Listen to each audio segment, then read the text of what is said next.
première partie, qu'est-ce qu'un chrétien?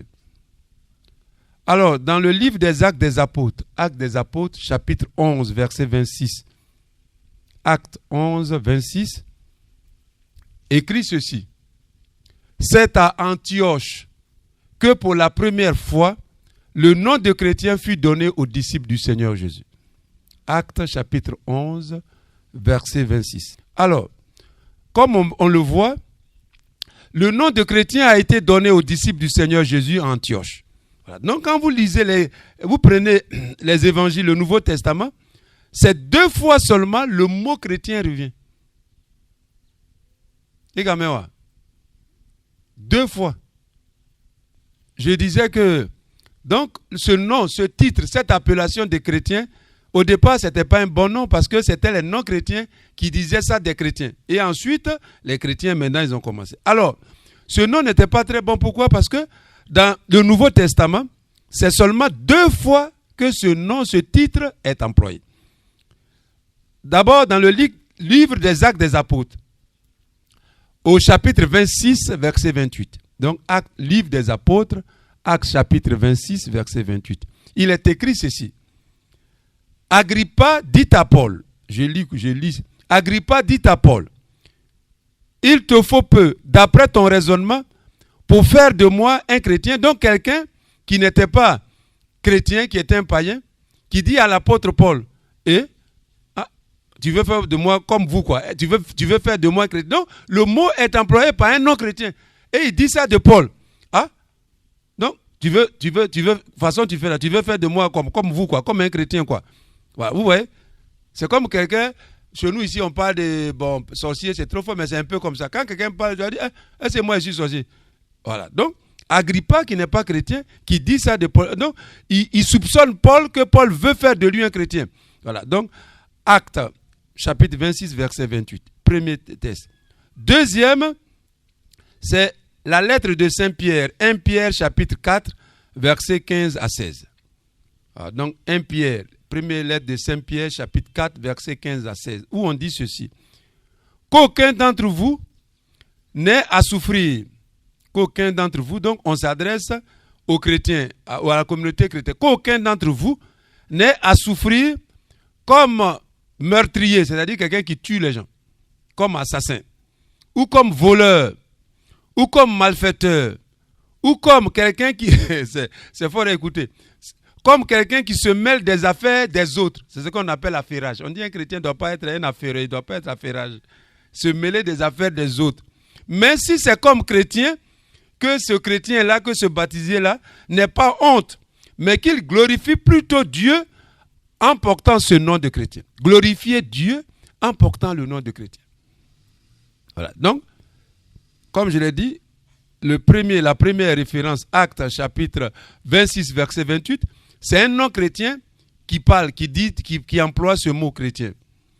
Et dans le deuxième texte, donc 1 Pierre chapitre 4, verset 15 à 16, c'est la communauté chrétienne même qui emploie. Donc on donne des conseils aux chrétiens. On leur dit, si on doit vous faire souffrir, vous critiquer dans votre village, dans votre campement, si c'est comme voleur, c'est pas bon.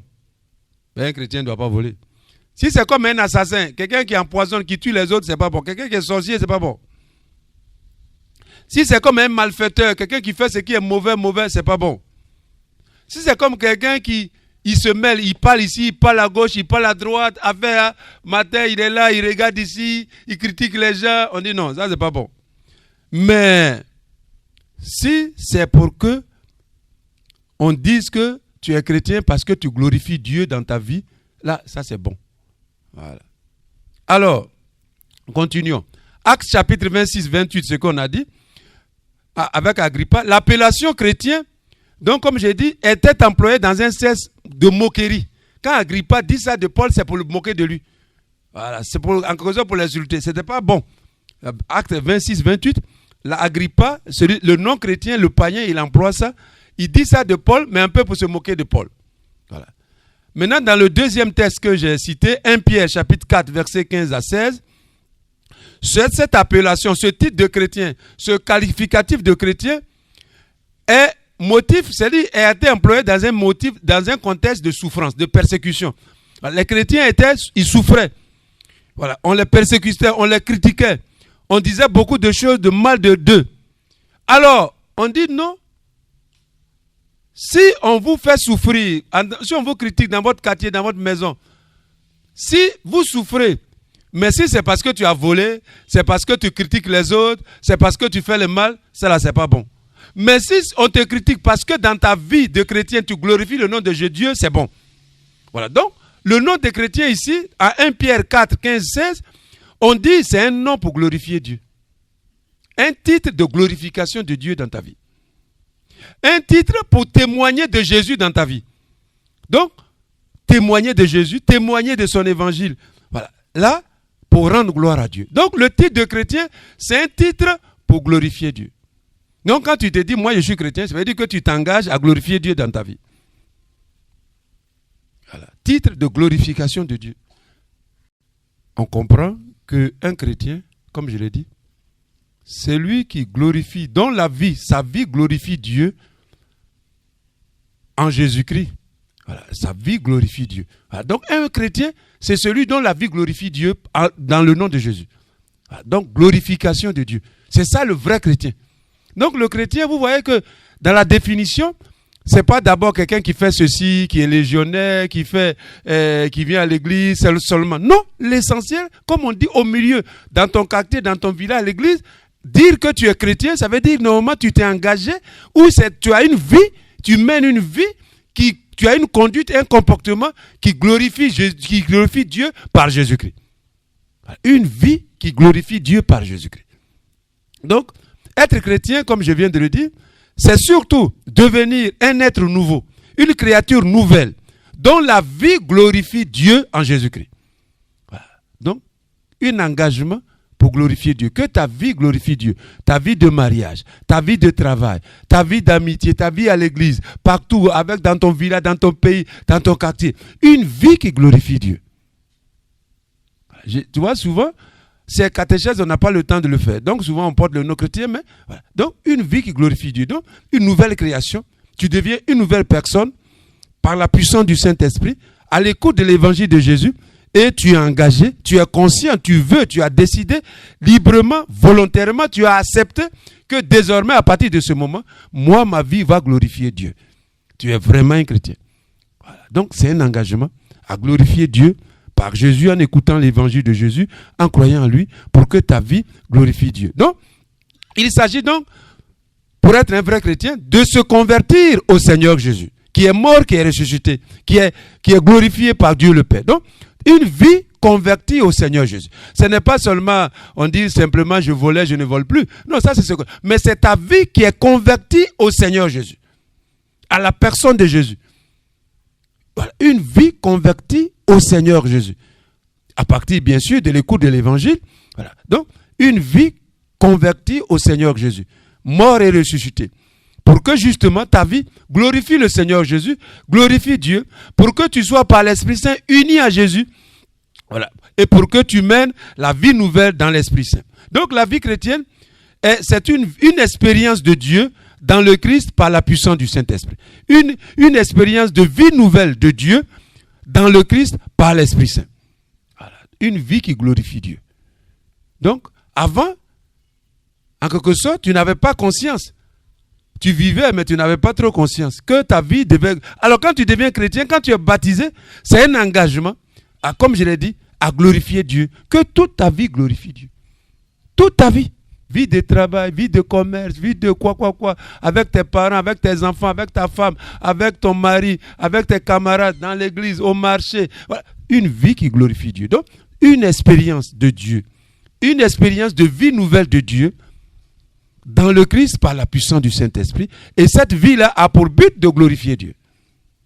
Qu'on soit évêque, qu'on soit prêtre, qu'on soit madrid, qu'on soit célibataire, qu'on soit jeune, qu'on soit personne âgée, vieux, petit, ça n'a pas d'importance. Voilà. Tous les chrétiens, qu'ils soient évêques, papes, c'est l'engagement de glorifier Dieu dans ta vie. Donc le chrétien, c'est une personne, c'était quelqu'un, c'est une femme qui se laisse transformer par l'Esprit Saint. Une personne qui se laisse transformer, qui se laisse conduire par l'Esprit Saint pour renouveler ta vie, pour sanctifier dans ta vie dans la grâce du Christ, dans le salut de Jésus, selon l'évangile de Jésus. Donc tu laisses l'Esprit Saint renouveler ta vie, sanctifier ta vie dans la grâce du Christ, dans le salut du Christ, dans l'évangile de Jésus, pour que ta vie justement soit une vie nouvelle dans l'Esprit Saint et que cette vie-là glorifie Dieu. Ta vie de mariage doit glorifier Dieu. Ta vie de travail doit glorifier Dieu. Ta vie, comme je l'ai dit, avec tes parents doit glorifier Dieu. Ta vie à l'église ici doit glorifier Dieu. Ta vie partout, jusqu'à dans ta mort, doit glorifier Dieu. Alors, justement, c'est à cause de ça que je vais lire quelques passages de la Bible. Romains chapitre 12, versets 1 à 2, qui dit ceci. Dans Romains chapitre 12, versets 1 à 2, l'apôtre Paul, en s'adressant aux chrétiens, il écrit, et je cite, je lis, « Je vous exhorte, je vous encourage, mes frères, au nom de la bonté de Dieu, à vous offrir vous-même un sacrifice vivant, saint et agréable à Dieu. » Voilà ce que Saint Paul dit aux chrétiens. Je vous exhorte, je vous encourage, au nom de la miséricorde, de la bonté de Dieu, à vous offrir vous-même un sacrifice vivant, saint et agréable à Dieu. C'est là le véritable culte spirituel. N'imitez pas les hommes de ce monde, mais laissez Dieu vous transformer et vous donner une intelligence nouvelle. Vous pourrez alors reconnaître, discerner ce que Dieu veut, ce qui est bien, ce qui lui plaît, ce qui est parfait. Romains chapitre 12, verset 1 à 2. Donc l'apôtre Paul dit justement que la vie chrétienne, c'est une vie nouvelle. Une vie nouvelle qui glorifie Dieu. Alors pour cela, justement, les chrétiens, chaque baptisé, chaque disciple de Jésus, doit mener une vie qui plaise à Dieu, qui est agréable à Dieu. Une vie où il laisse l'Esprit Saint, le baptisé, le chrétien, laisse l'Esprit Saint transformer sa vie, pour lui donner une intelligence nouvelle, pour reconnaître ce que Dieu aime, ce qui plaît à Dieu, ce qui est bien, ce qui est agréable, ce qui est parfait. Romains 12, 1 à 2. Ensuite, dans le même sens, quand on lit l'évangile de Jean, c'est pourquoi l'apôtre Jean chapitre 3, verset 3, ou Jean chapitre 3, verset 7, rappelez-vous la rencontre de Jésus avec l'homme qu'on appelle Nicodème. Voilà, quand le juif qu'on appelle Nicodème, Jésus l'a rencontré, ils ont parlé, ils ont échangé. Et Jésus lui a dit, mais il faut naître d'en haut, il faut naître de nouveau. Jean chapitre 3, verset 7, ou Jean chapitre 3, verset 3. Il faut naître de nouveau. Il faut naître d'en haut. Et le monsieur lui a dit, mais comment moi, comme ça, qui suis vieux, je peux rentrer encore dans le ventre de ma mère pour naître encore? Et Jésus lui dit, non. Si tu ne nais pas de nouveau, tu ne peux pas voir le royaume de Dieu. En fait, et Jésus ajoute, il faut naître de l'Esprit Saint. Il faut naître d'en haut. Il faut naître de l'Esprit Saint. C'est-à-dire, il faut devenir une créature nouvelle. Donc, un chrétien, un disciple de Jésus, c'est quelqu'un qui est né de nouveau dans l'Esprit Saint, qui est devenu donc une nouvelle créature. Voilà, qui est devenu une nouvelle créature. Pour que ta vie glorifie Dieu, pour que ta vie plaise à Dieu, pour que Dieu se sanctifie dans ta vie, pour que tu puisses obtenir le salut éternel, tu dois devenir une personne nouvelle. Tu dois accepter de changer de vie, de comportement, de conduite. C'est ça qu'on appelle créature nouvelle. Un changement de vie, une nouvelle naissance. Oui, merci. Et encore dans le même sens, 2 Corinthiens chapitre 5, verset 17, l'apôtre Paul dit, si quelqu'un est dans le Christ, cette personne-là est une créature nouvelle. Ce qui est ancien, ce qui est passé a disparu et ce qui est nouveau a commencé. Donc un chrétien, c'est comme un passage. Dans ta vie, il doit avoir ce que tu faisais avant de connaître Jésus, ton comportement avant de connaître Jésus et ton comportement depuis quand tu as connu Jésus. C'est pour ça qu'il dit, si quelqu'un est dans le Christ, cette personne-là est une créature nouvelle. Ce qui est passé a disparu. Sa vie passée a disparu. Voilà. La personne est devenue une personne nouvelle. Donc, 2 Corinthiens chapitre 5, verset 17. Ou encore, Galates chapitre 6, verset 15. Le même apôtre dit, c'est pourquoi être circoncis ou ne pas être circoncis n'a plus d'importance. Ce qui est important, c'est devenir une nouvelle créature dans le Christ. Voilà. Donc, pour l'apôtre Paul dit, non, pour les Juifs, être circoncis, c'était important. Si tu n'es pas circoncis, tu es mauvais. L'apôtre Paul dit non. Quand on devient chrétien, ce n'est plus ce qui est culturel. Non, ce qui est nouveau, ce qui est le plus important devant Dieu, c'est que tu deviennes une créature nouvelle. Une créature nouvelle. Une créature nouvelle. Voilà. Ce qui est ancien, ce qui est passé, ta vie passée, c'est passé.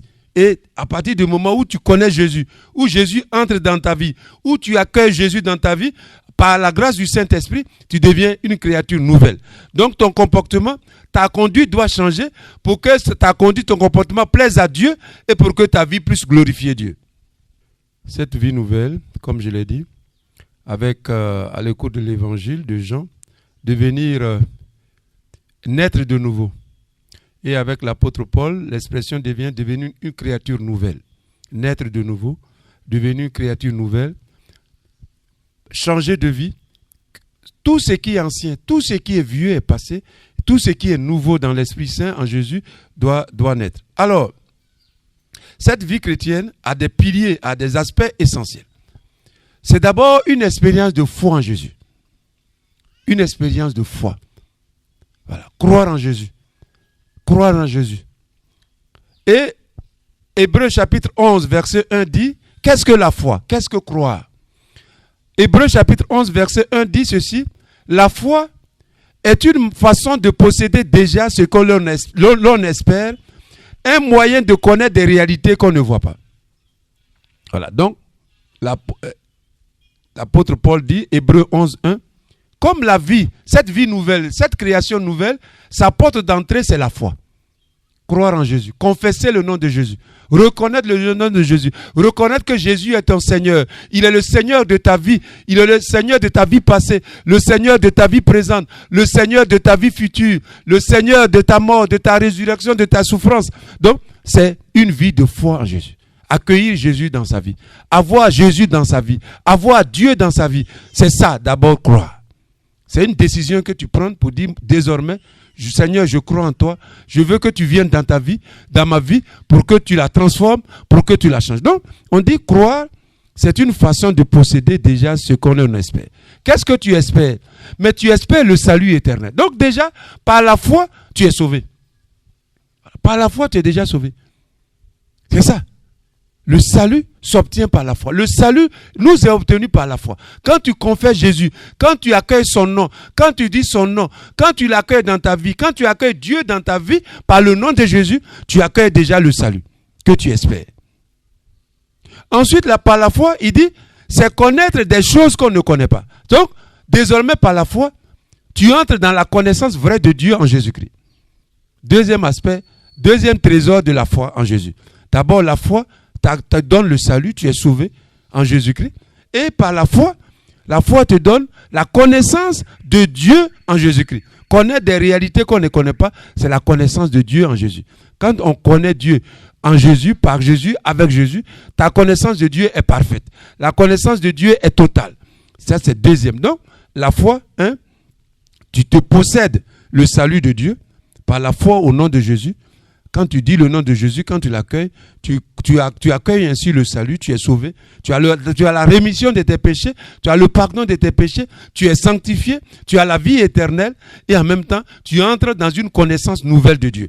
Donc, connaissance de Dieu et possession des biens que Dieu promet, le salut éternel. Donc, par la foi nous fait entrer dans la connaissance vraie de Dieu.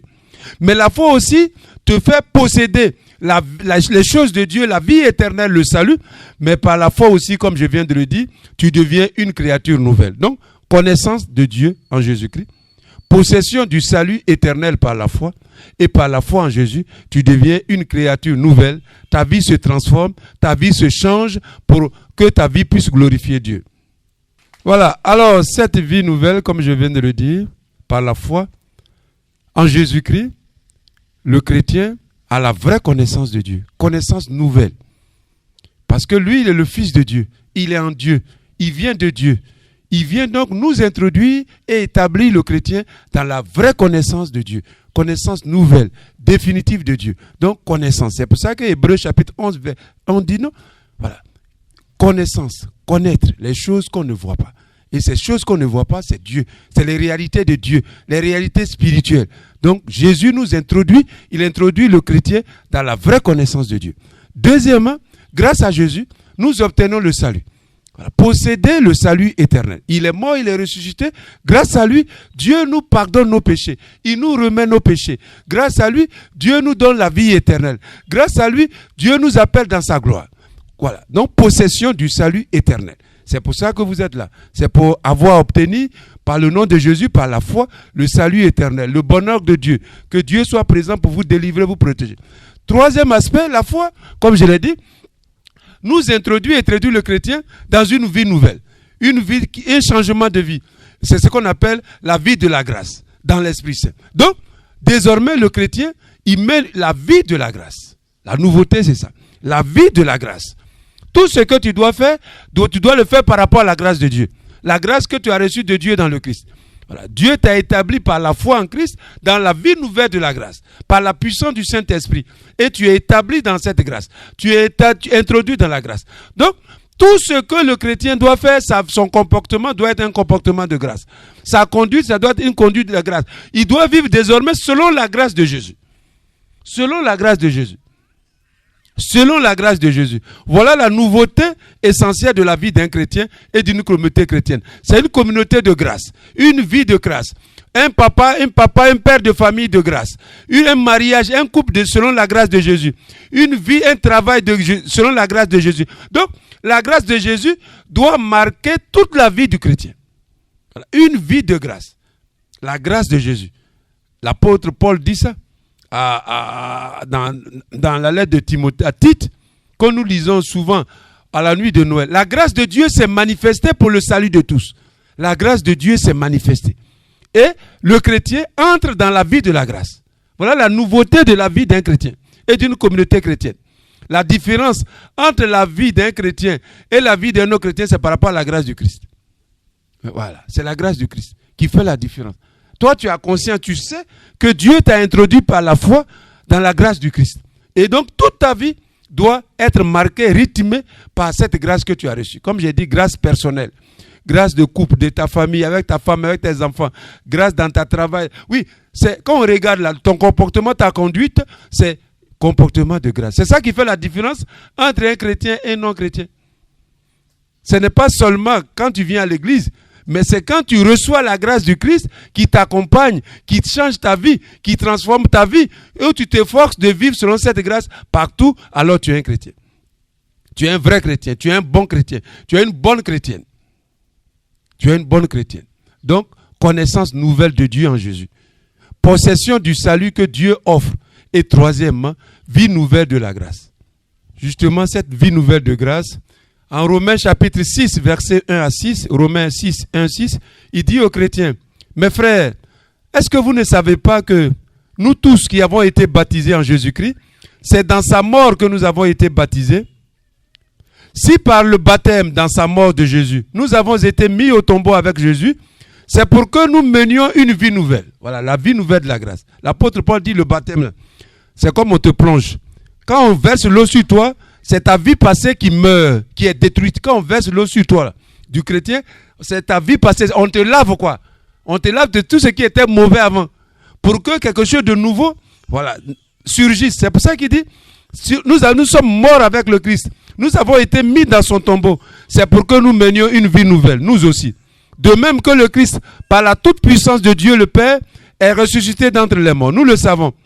L'être humain ancien, l'homme humain ancien que nous étions dans le passé, a été mis à mort, a été détruit avec le Christ sur la croix, afin que notre vie de péché, notre vie de mal soit détruite et que nous ne soyons plus esclaves du péché. Donc, Romains 6, 1 à 6, l'apôtre Paul dit que justement, être baptisé, croire en Jésus, c'est que quand on te baptise, quand on verse l'eau sur toi, tu es mort avec Jésus. Ta vie passée est détruite. Elle est morte. Pour que la vie de la grâce, la vie nouvelle dans l'Esprit Saint, naisse en toi et grandisse en toi, pour que ta vie glorifie Dieu. Et pour que ta vie ne soit plus dominée par le mal du passé, par le péché, par tout ce qui est que Dieu n'aime pas, mais pour que justement, que tu naisses dans une vie nouvelle de la grâce. Même chose, Colossiens chapitre 3, versets 1 à 17, l'apôtre Paul écrit aux chrétiens, vous êtes ressuscités avec Jésus-Christ. Recherchez les réalités, les biens spirituels d'en haut. C'est là que Jésus-Christ est assis à la droite de Dieu. cherchez, préoccupez-vous des choses spirituelles, des choses du ciel, non de ce qui est sur la terre. Car vous êtes morts avec le Christ et votre vie est désormais cachée en Dieu avec Jésus-Christ.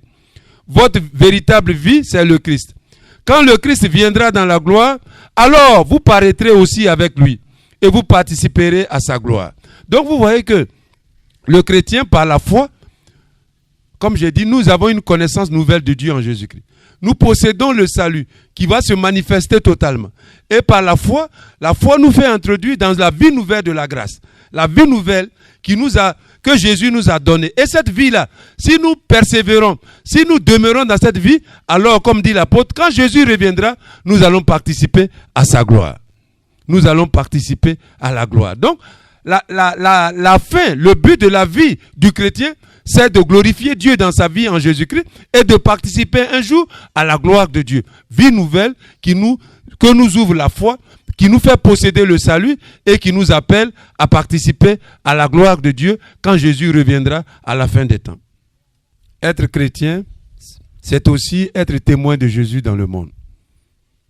Voilà, donc j'ai parlé de la grâce, de la foi, pour connaître les réalités de Dieu. Par la foi en Jésus, tu possèdes le salut, tes péchés te sont pardonnés. Tu es remis par le nom de Jésus, par sa mort et sa résurrection. Tu as le pardon de tes péchés. Tu es introduit dans la vie éternelle. Tu es appelé donc à participer à la gloire de Jésus quand il reviendra. Par la foi également, tu es introduit dans une vie nouvelle de grâce. Donc tu dois changer de vie, de comportement, pour que par ton comportement, par ta vie, dans l'église, dans la communauté chrétienne, dans la société, que ta vie puisse glorifier Dieu. Et ça, c'est ce qu'on appelle la vie de la grâce. Une vie de grâce. Et c'est partout. Alors maintenant, un autre aspect de cette vie chrétienne, c'est que quand on est chrétien, baptisé, confirmé, quand on connaît Jésus, on devient aussi, Jésus te choisit pour être son témoin dans la vie, témoin de Jésus. Actes chapitre 1, verset 8, Jésus nous dit ceci. Vous allez recevoir une puissance, une force, celle du Saint-Esprit, qui viendra sur vous.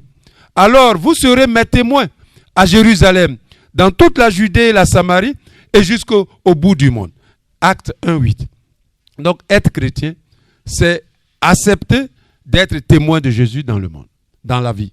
Au milieu de ses parents, de ses amis, à l'école, au marché, à l'église, tu es témoin de Jésus. Témoin de la grâce de Jésus. Témoin de la vie nouvelle de Jésus. Témoin de la parole de Jésus, de l'évangile de Jésus. En vivant, tu es en même temps témoin de Jésus. Alors, comment on devient témoin de Jésus?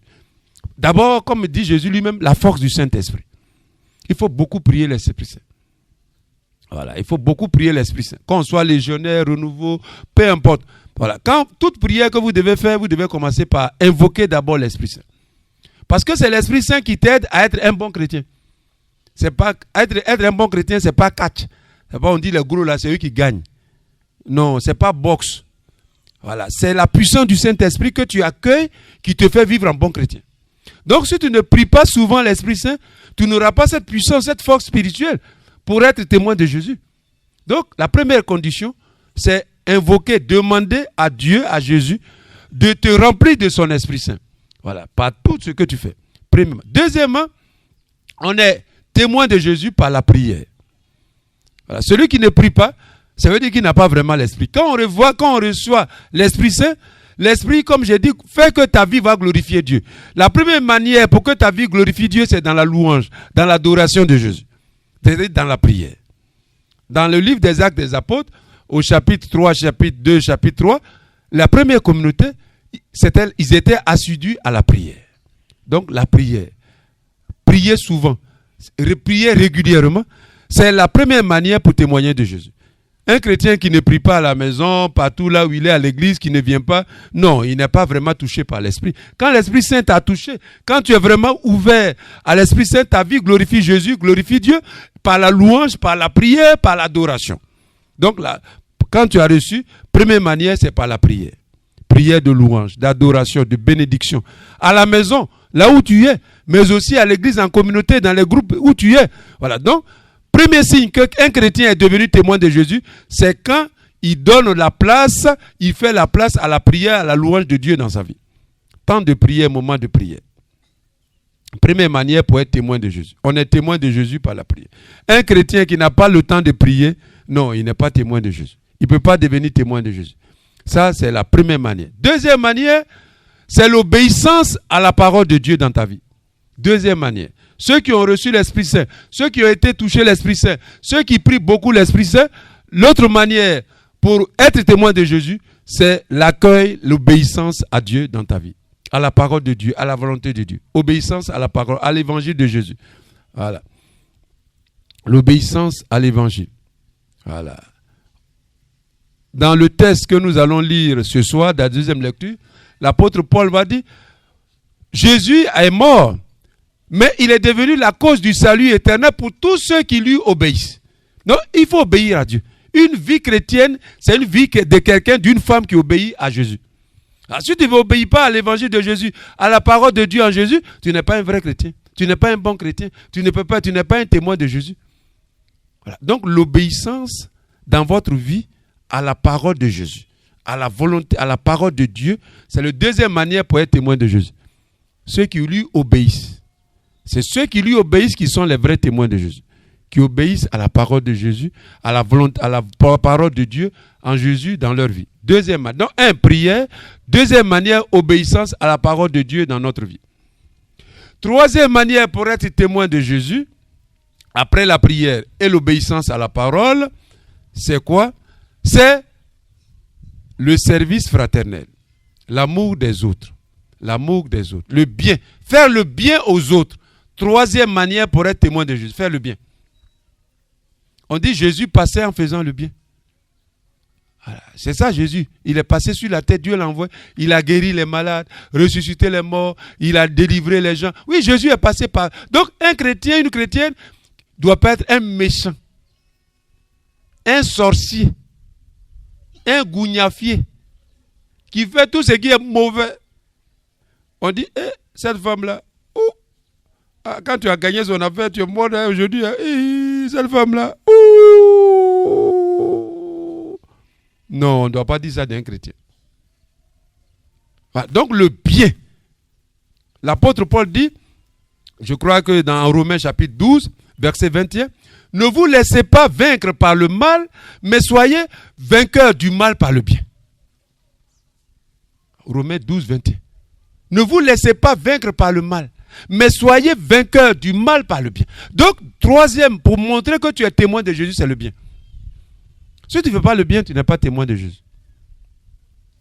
Le bien. Faire le bien. Toujours faire le bien. À nos parents, à nos amis, mais aussi aux gens qu'on ne connaît pas. Tu peux être dans un taxi, tu peux aller au marché, quelqu'un que tu ne connais pas, Dieu va te mettre sur la route pour t'appeler à faire le bien. Donc, troisième manière pour être témoin de Jésus, c'est faire le bien.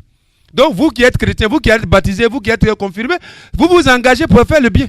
Si c'est pour faire le mal, ne devenez pas chrétien. Il faut cesser. Parce que quand vous êtes baptisé ou confirmé, c'est le travail que je vous donne. Jésus vous dit, par l'Esprit, vous allez devenir son témoin. Mais si tu ne veux pas devenir témoin de Jésus, ce n'est pas la peine d'être baptisé, ce n'est pas la peine d'accepter la confirmation. Donc, c'est pour faire le bien. À la maison, au village, au champ, dans la voiture, au marché, à l'église. Vous devenez des hommes et des femmes qui vont faire le bien, comme Jésus, à la suite de Jésus, parce que Jésus est passé partout en faisant le bien. Si vous n'êtes pas d'accord, n'acceptez pas le baptême, n'acceptez pas d'être confirmé. Troisième, prière, obéissance à la parole de Jésus, faire le bien. Quatrièmement, pour être un chrétien, c'est participer à la vie de la communauté chrétienne. La participation à la vie de la communauté chrétienne. La vie. D'abord, la vie spirituelle. On vient à la messe, on prie, il y a les sacrements.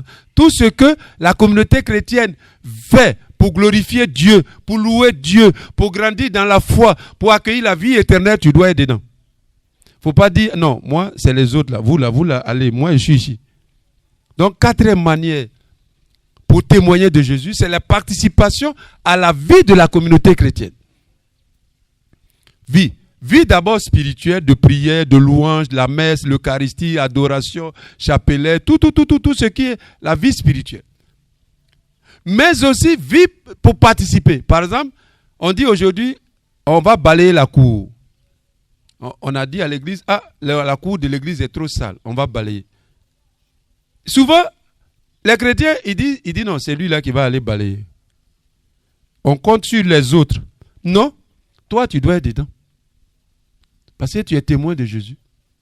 Donc, s'engager à participer à la vie spirituelle de l'église, mais aussi à participer à tout ce qui est travaux de Dieu pour l'église.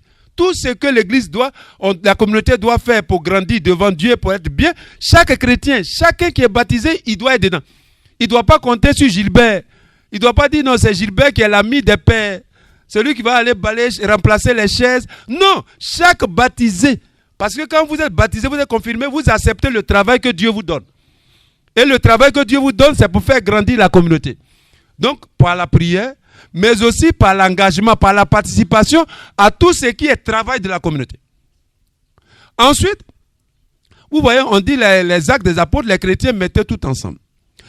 L'autre élément, c'est que vous devez aussi apporter les biens matériels, l'argent nécessaire pour la vie de la communauté. Voilà, on dit les chrétiens mettaient tout ensemble. Chacun envoyait ce qu'il a. Chacun envoyait ce qu'il a. Et c'est ça qu'on prend. Par exemple, quelqu'un a une bâche. Quelqu'un peut donner telle chose à l'église. Il peut acheter une chaise. Il doit acheter la chaise pour la communauté. Il ne doit pas attendre que ce soit les pères qui demandent. Non. Tu es chrétien, tu es membre. Toi, tu sais que chaise là, toi, ce que tu peux acheter, il faut acheter la chaise pour Dieu, pour l'église. C'est ça. La participation matérielle et financière à la vie de la communauté chrétienne. Une fois, j'étais à Mans, à l'église. Et puis, j'ai expliqué. J'ai dit, tu vois qu'au départ, au début, là, les premiers chrétiens, on ne leur demandait pas, comme maintenant, bon, payer, donner du cul, donner l'argent. Non. C'est chaque chrétien qui, dans l'année, dit, moi, je suis commerçant. Dieu m'a aidé. J'ai beaucoup de cacao d'EVA. J'ai construit, j'ai acheté voiture, j'ai fait ceci, j'ai construit maison. Mais quand l'année finit, toi-même tu t'assois et tu dis, bon, ça c'est Dieu qui m'a permis de faire. Mais moi, qu'est-ce que je peux faire maintenant pour Dieu? Et toi-même tu dis, bon, moi, dans l'année, je prends l'engagement, je vais donner 50 000. Parce que j'ai fait trop de funérailles. Donc, je mets 50 000 pour l'église. Et puis, ça va aider l'église. Ce n'est pas quelqu'un qui doit te fixer. Quand j'ai dit ça à l'église, à Sainte-Thérèse de Mans, ceux qui connaissent, il y a un monsieur qui est sorti de l'église, il est parti dans la semaine, parce que là, eux, ils ont gazon. Voilà. Il est parti, il a acheté ce qu'on appelle tondeuse là. Voilà. Il a acheté, il dit, mon père, ce que l'évêque a dit là, moi j'offre ça à la paroisse, parce que j'ai vu qu'il y a beaucoup de gazon, vous allez faire. C'est comme ça, normalement, on doit faire. Ce n'est pas l'évêque, le père qui doit dire, il faut donner 10 000, il faut donner 5 000. Est-ce que l'évêque, le père, lui, sait ce que tu gagnes? Lui, il ne sait pas ce que tu gagnes. Lui, il ne connaît pas ce que tu gagnes. Mais c'est toi-même qui sais ce que tu gagnes. Dans l'année, l'argent au bien haut, tout ça. Toi, tu dis, ah, moi, je viens donner ça. Moi, j'ai mon petit frère, même père, je vais vous donner ce témoignage. Il est un peu commerçant. Il a kiosque chez nous là-bas, tout ça. Donc, il aidait un peu comme ça les pères. Alors, je lui ai dit, non, ce n'est pas donation, il s'appelle donation. Donation, ce n'est pas comme ça que tu dois aider l'église. Et aimer l'église de Jésus. Tu vois, l'argent que tu gagnes là, tu dois partager ça en plusieurs catégories. Première catégorie, c'est l'argent pour toi, tes enfants, ta femme. Ça, c'est pour toi. Deuxièmement, comme tu fais les kiosques, tu fais petit commerce. Deuxième partie que de l'argent que tu dois mettre à côté, c'est comment faire grandir tes kiosques. Voilà. C'est comme l'argent que tu dois mettre dedans pour renouveler, tu acheter frigo. Voilà. Tu dois mettre deuxième catégorie à côté pour faire grandir ton activité. Il ne faut pas oublier ça. Si tu as un kiosque, il ne faut pas rester jusqu'à un kiosque. Il faut rêver à grandir. La ville est grande. Créer deuxième kiosque, créer troisième kiosque. Oui. Ça, c'est pour faire grandir ton activité. Tu as fini. Troisième partie, c'est pour aider tes camarades, tes amis. Parce qu'on est en Afrique, hein, ton frère va venir te demander un peu d'argent.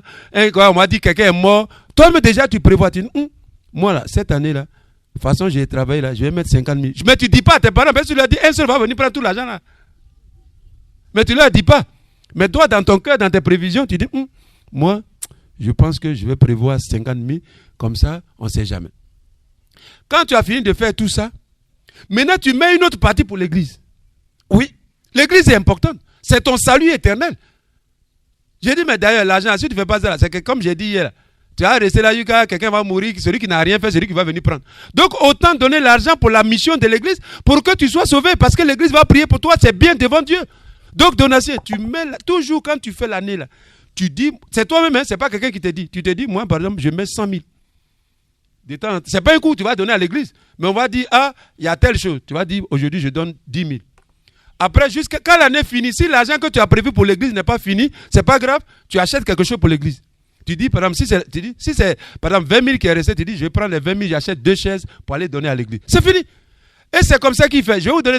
Alors, récemment, il y a un prêtre originaire de chez nous, mais qui vit en Europe. C'est là-bas qu'il est devenu prêtre. Donc, il est venu au village et il devait faire sa messe d'action de grâce, dire merci à Dieu. Donc, les parents m'ont informé. Mais comme je suis évêque, je ne pouvais pas partir. Donc, j'ai dit, bon, tel montant, quand le moment arrive, je vais envoyer pour les aider à organiser la fête.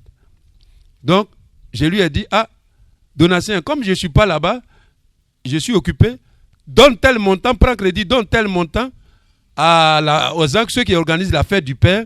Et puis après, quand je serai bien, je vais te rembourser. Donc, effectivement, il a fait, les gens m'ont appelé pour me remercier. Donc, à moi, quand j'ai eu le temps, je l'ai appelé maintenant, j'ai dit, bon, c'est combien tu as donné pour la fête? Il dit tel montant. Donc, j'ai dit, bon, je vais envoyer mon cuisinier, il va faire transfert, monnaie pour te rembourser. Il dit, non, Monseigneur, il ne faut pas m'envoyer l'argent parce que, comme tu m'avais formé là, c'est exactement l'argent que j'avais prévu cette année pour aider l'église.